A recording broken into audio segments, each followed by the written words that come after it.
सारस और केकड़ा की कहानी। बहुत समय पहले की बात है। एक घने जंगल के बीचों बीच एक बहुत ही सुंदर झील था। उस झील में बहुत सारी मछलियां और केकड़ा भी रहता था।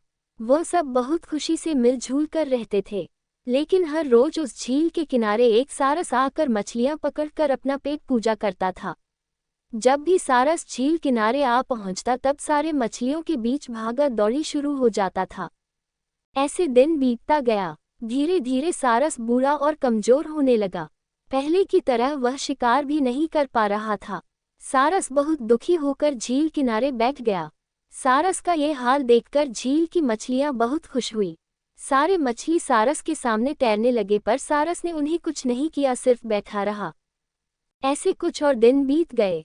सारस को ऐसे एक जगह बैठा हुआ देखकर केकड़ा सारस के पास आया और पूछा, भाई, 2-3 दिन से देख रहा हूँ तुम यहाँ चुपचाप बैठे हो, एक भी मछली नहीं पकड़ा, खाना भी नहीं खाया, क्या बात है? केकड़े की बात सुनकर सारस फुट फुट कर रोने लगा। सारस ने कहा, क्या बताएं दोस्त, मैं बहुत ही दुखी हूँ। कुछ दिन पहले एक ज्योतिषी ने मुझे एक बात बताया कि बहुत ही जल्दी यह झील सूखने वाला है। बिना पानी के तुम सब कैसे जी पाओगे? तुम सब मर जाओगे। तुम लोगों की मुझे बहुत चिंता हो रहा है, इसलिए मैंने खाना पीना छोड़ दिया। केकड़े ने कहा, क्या बोल रहे हो? ये तो बहुत गंभीर और चिंता की बात है, मुझे सबको बताना होगा। सारस की बात केकड़े ने झील की सारी मछलियों को बताया। सारी मछलियां और केकड़ा मिलकर सारस के पास गए और बोला, क्या बोल रहे हो, झील सूख जाएगा? तब हम सब कहाँ जाएंगे? क्या करेंगे? कोई तो उपाय होगा न बचने का। हम सब ने तुमको हमारा दुश्मन समझा, पर तुम तो हमारे दोस्त निकले। हम लोगों के चिंता के कारण तुमने खाना पीना छोड़ दिया। दोस्त, अब तुम ही कोई उपाय बताओ। सारस ने कहा, अच्छा लगा सुनकर कि तुम सब ने मुझे दोस्त माना है। एक उपाय है, कुछ ही दूर पर एक तालाब है। अगर तुम लोग चाहो तो मैं एक एक करके तुम लोगों को वहां छोड़ सकता हूँ। सारे मछली मान गए और कहा, ठीक है, ठीक है।